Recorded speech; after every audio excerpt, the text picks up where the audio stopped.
What's going on, everybody? LK here, back at it again with another video, and today some Guilty Gear for you actually. So the second Guilty Gear Strive beta is coming out this week, which means the game is coming out pretty soon. And I wanted to take some time to explain some terms that people have asked me about a lot. I actually made a community post about this a couple of weeks ago, and I picked a bunch of both easy ones and some harder ones, and I wanted to use Guilty Gear to help explain things. Now, even if you're not planning on playing Guilty Gear, by the way, these terms do apply to other fighting games, and I will try to let you know and fill that stuff in while we're explaining it. So the first one is something you're going to hear a lot. It's going to be neutral. So what is neutral? So this right here is basically neutral. Neither of us are attacking, neither of us are directly defending each other. We're just going to be moving around, trying to use our moves to hit each other, getting into spaces where we can use tools to threaten the other opponent. People talk about neutral so much in fighting games because it's important to the genre. Before you get a chance to enforce your win condition or whatever strategies you have on your opponent, you have to quote unquote win neutral by either catching the opponent blocking or getting a hit and leading into whatever plan you have. So next is dead angle. People ask me what this is a lot, especially Dragon Ball players. And dead angle is just the guard cancel of this game. Some fighting games have unique names for their guard cancels, like Dead Angle in Guilty Gear and Counter Assault in BlazBlue, and other games just call them guard cancels. And if you don't know what a guard cancel is, it's an attack you can perform from block stun to get an attacker off you. You can think of it as a get off me button. Stop attacking me, leave a gap, do something to bait this, or else I can get you off me. So next one is a Rekka. So a Rekka is a special move. It's based off Street Fighter 2's Fei Long. So the concept is pretty simple. You have a special move that has several follow-ups, but you don't have to do the follow-ups. So for example, we have Chip. He has this. This is 236S, so quarter circle forward S. You can choose to follow it up if you want. And his is a 3-part one, so he actually has one more part. So you don't have to ever do all three, you just input the ones you want to do. Our good buddy Yamcha from Dragon Ball also has a Rekka and his Wolfang Fist. So next we have Trip Guard. I got asked about this one a lot. So the concept here is about catching people when landing. So typically, as you can see here, I'm trying to catch his button on the way down like this with a ground button, but he's recovering and blocking. Now, some moves in Guilty Gear, and it's typically jump Ds, the jump dust, they have forced landing recovery no matter what. So you could actually aim to hit this recovery on landing. This is generally what people would call a trip guard. So again, here I can't punish the landing recovery because there basically is none. He's just blocking right away. And here when he does jump dust, he has forced landing recovery. So if you can attack it somehow, then you'll guarantee hit him.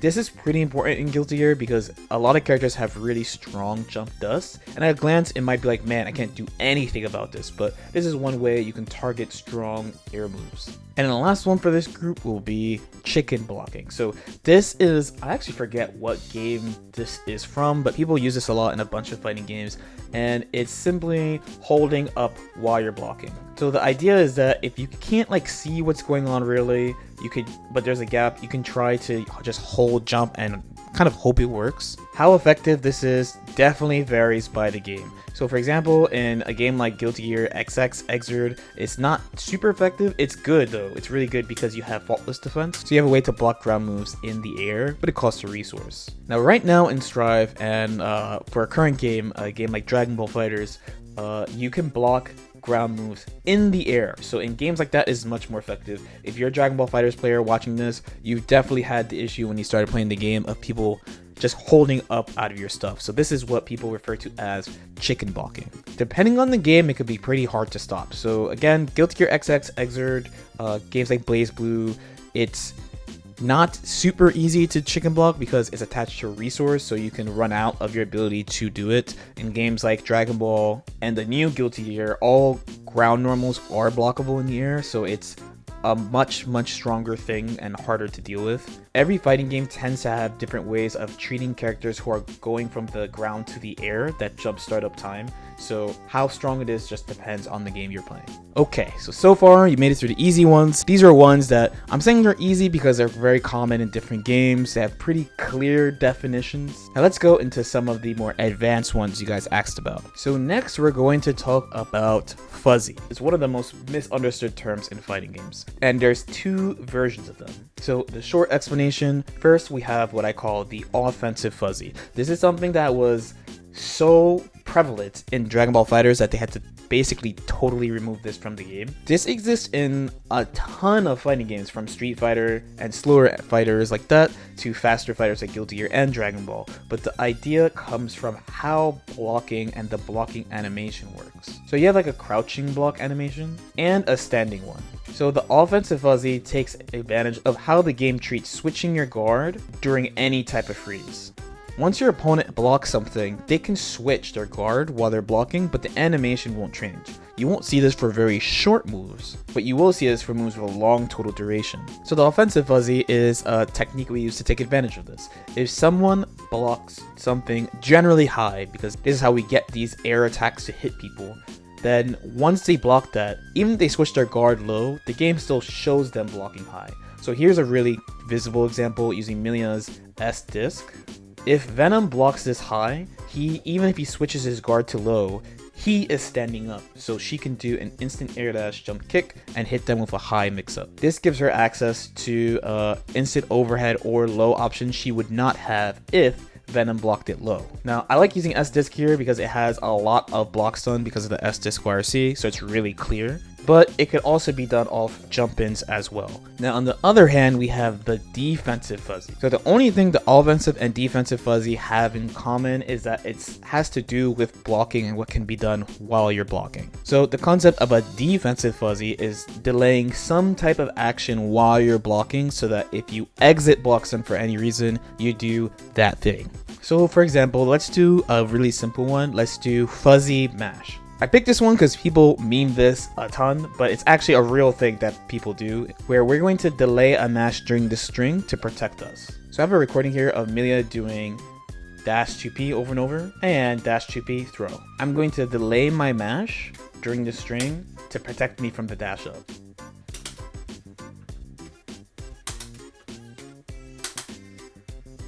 It doesn't just have to be mash, it could be things like jump, backdash, dragon punch, whatever. The main thing that matters is that it's something you do generally in block stun with a delayed timing to protect you from some situation you built out in advance. Okay, so next is the difference between guard points and armor. So the main difference between a move that has a guard point and a move that has armor is that when you hit a guard point, the game treats it during that duration that the character is blocking, not tanking a hit, as opposed to armor, which is they take the hit but they just tank it. Usually as well, during guard point they take the full damage, and depending on the game they can heal the damage back or not. Guard point on the other hand, they probably won't take any damage at all or very little. Guard point moves also tend to have a spot where either they block or they take the hit. So in Baiken's case, she will guard mids, but she can get hit by lows. And for the last one, let's have two Milias grace us.